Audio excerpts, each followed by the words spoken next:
Hello and welcome to the Budding Watch Enthusiast. So today we're going to talk about a section of watches that I did not mention in my initial collection video. And by the way, if you missed my State of the Collection, my first video where I talk about the watches that I own right now that got me into collecting in the first place, I'll link it right up here in a card. You can check that out.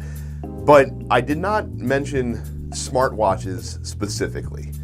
And the reason is because I don't really use smartwatches anymore, but they were a speed bump, I'll say, in getting me from there to here. And in this video, we're going to talk about why smartwatches just did not work for me personally, and why I don't think that they are really a sufficient replacement for a traditional wristwatch. And speaking of that, let's do a quick wristwatch check. Today I'm wearing my Casio World Timer, the Casio Royale, as it were. And so you eagle-eyed viewers rather, might see that this watch does make an appearance in the intro video for the little intro that plays into all these videos, but I did not mention it in my initial collection video.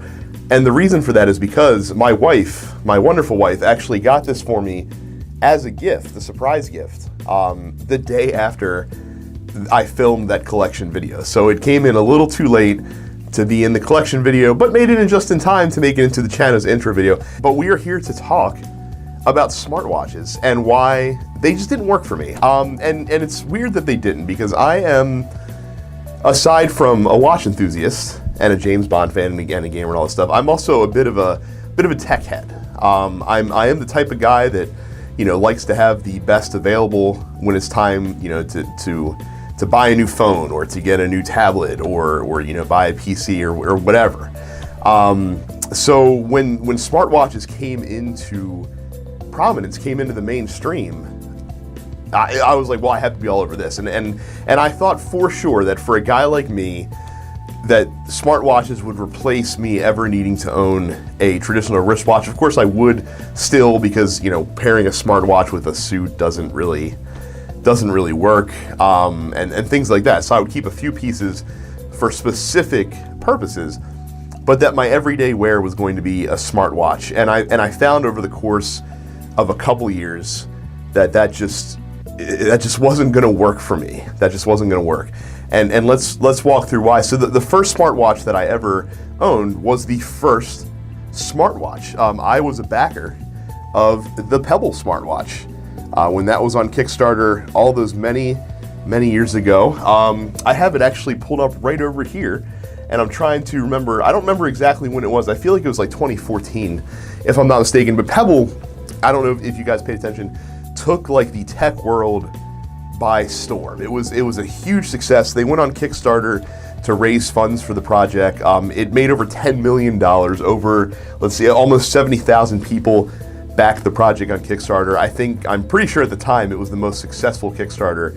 To that point, it still is one of the most successful ever. And the concept for the Pebble smartwatch was simple. That here was a digital smartwatch that could connect to your phone, so that it would always get accurate time. You connect it through Bluetooth, so you could use it to control your music. You'd get notified when incoming calls come in, when notifications come in on your phone. And the other compelling thing about the Pebble was that it had an e-ink display, which is similar to like what a Kindle has. So the battery life was fantastic. It would last for a week, which was the big concern with most people with smartwatches. They're like, well, the battery's gonna, how big can these batteries be? How long can they last? So this thing would stay charged for a week. And when I first got it, of course I was, taken in by, having this new tech and all this other stuff. And it was pretty cool. You could download custom watch faces for it, which helped keep the look fresh. And it worked well enough. Like I said, the Pebble is a solid tool device. And it was fine. And I enjoyed it.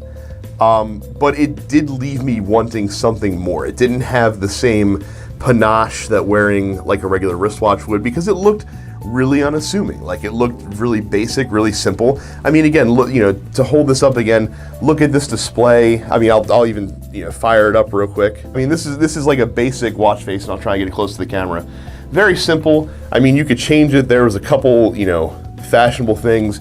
You had this like digital display with a date that you could do. it took about a year before I just wasn't excited to wear it, to put it on. I mean, I tried a couple different straps on it, paired it with my orange and black NATO, which looked pretty good, but it just wasn't exciting. I wanted something more than the Pebble could provide me. And of course, the Pebble, again, that was the very first smartwatch. It was, they were in their infancy. And so I was very excited when Google announced they were getting in the game, and their first smartwatch was the Moto 360. And I didn't buy one right away. I bought it probably a year or so after it came out. But I thought, all right, this is the one for me, and this is going to be the watch that does it. And again, it's an attractive piece. It's actually round, like a regular watch would be. It's a little bit big on the face. I mean, I don't know how wide it is in millimeters. It looks like about close to 50. It's not small. But it had a round dial. It had a crown on it, which made it again look more like a traditional watch.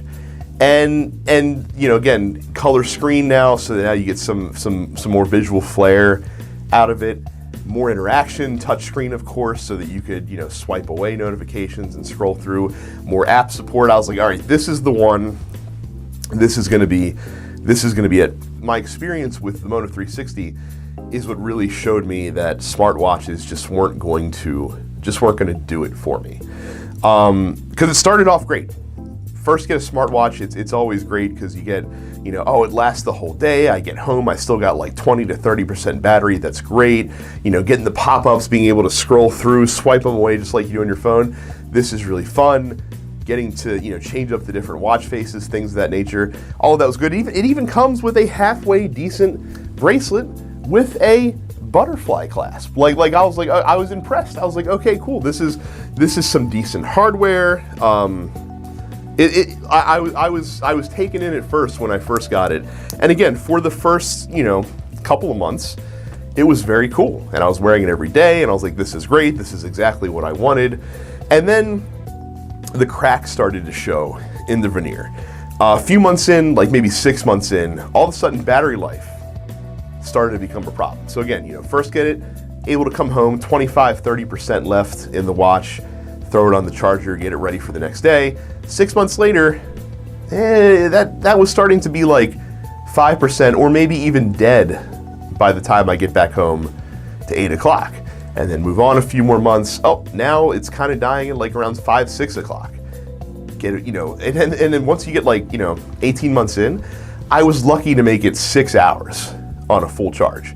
And that's unacceptable. That this is my watch. This is something that I need to be working, not as a connection to my phone, but just to tell the time, just to be able to tell me what time it is when I glance at my wrist. That is the initial purpose of a watch. That's the reason that the watch is a watch. It exists in the first place, is to, at a bare minimum, tell you what time it is. And if I can't make it 6 hours, that's not going to work. That's just not going to do it. And then also the fact that it wasn't it's supposed to be like, hey, it's your phone on your wrist, but not really.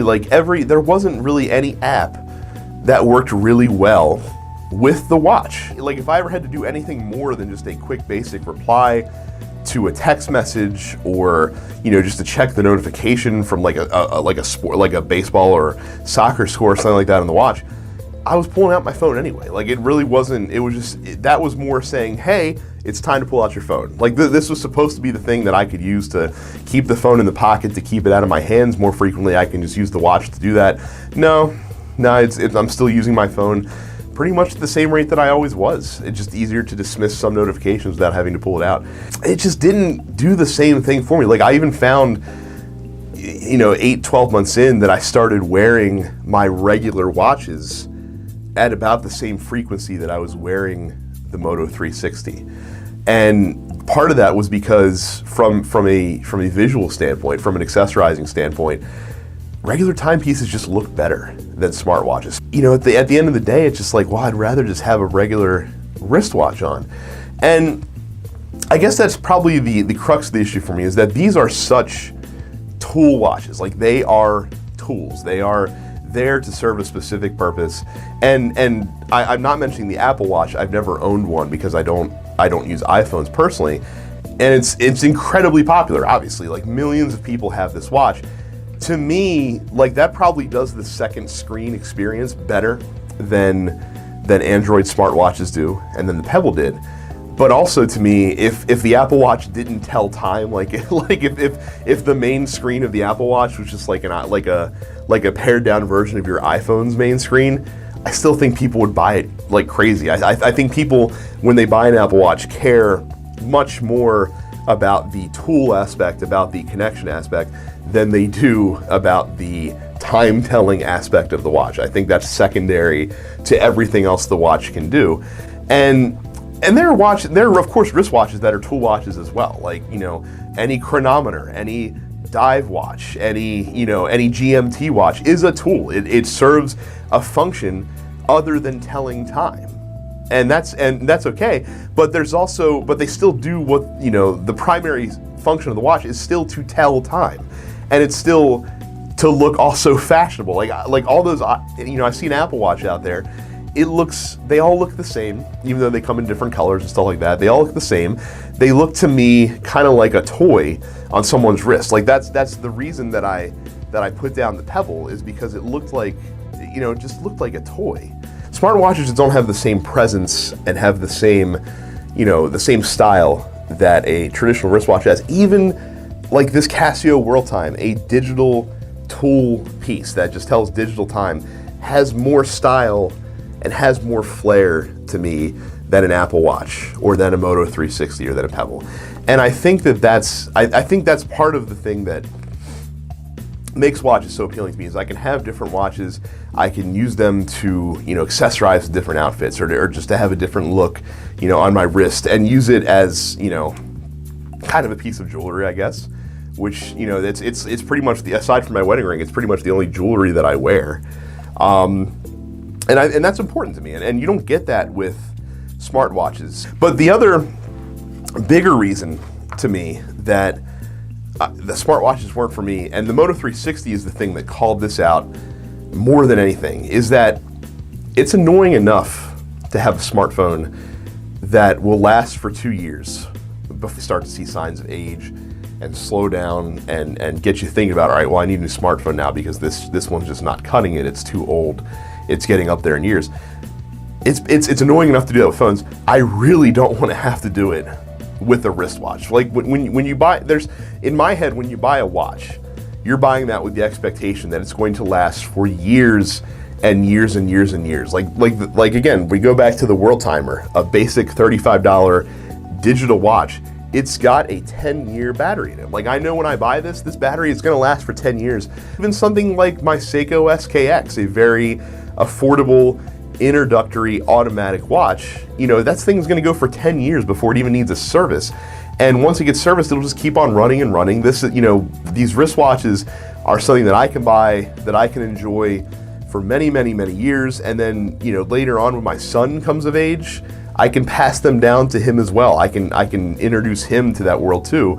And with a smartwatch is basically just a small, like an extension of your phone. The Moto 360, again, lasted probably a year before I really started to notice, man, this thing's just not keeping up. Because of course, the firmware gets more advanced, and then the apps are, because then there's new phones coming out that have more powerful hardware. Apps are being coded to use the more powerful hardware. If you have less powerful hardware, it starts to slow down, it starts getting left behind. The battery just wears out because that's what they do. That's no good. Like, that's no fun.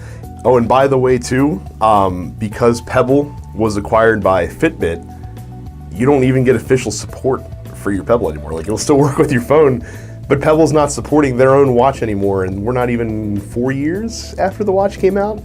And I'm not going to, it's bad enough that I'm spending, $600, $500, $600 getting a new smartphone every 2 years. I'm certainly not going to go out and then spend another $200 to $300 updating my smartwatch every 2 years. Like, if I'm going to spend $200 to $300 on a watch, it's going to be something like an automatic watch that I know is going to last, and it's going to keep, and it's going to do what it needs to do for a very, very, very long time. And I'm not into spending that recurring money for something that at the end of the day, for me, wasn't all that useful. And again, for you, might not be the same thing. I'm sure there are probably going to be several of you watching this. You have a smartwatch, you have an Apple Watch, and you're like, man, I wear that thing every day. I couldn't live without it. It's great. So I tried them. I gave it a shot for a couple years. I found my way right back to regular watches, and now I could not possibly be happier as I've discovered, you know, automatic watches and mechanical watches, and some, you know, these watches that are just going to last and be, you know, treasured things that I have, and these, you know, fashionable timepieces that look great, run really well, and for me it just works better than smartwatches ever could. It's why I just couldn't do smartwatches. Probably never will ever again do smartwatches, and that's why that they didn't get mentioned, because I don't use them anymore, and that's why I don't use them. So I'd love to hear your thoughts in the comments. If you agree, disagree, if you think I'm, you know, completely off base, feel free to tell me so. If I'm completely missing the mark with how you feel about smartwatches, that's cool. But yeah, that's it for this video. Please like the video. If you thought that it was useful, subscribe to the channel. You can hit the Budding Watch Enthusiast logo in the corner there. It'll pop up a subscribe button. If you hit the bell icon also, you'll be notified when new videos come out. And hey, please share this out if you think this would be useful to a friend of yours. I appreciate you guys very much for watching. Thank you very much. And I will catch you for the next one. See ya.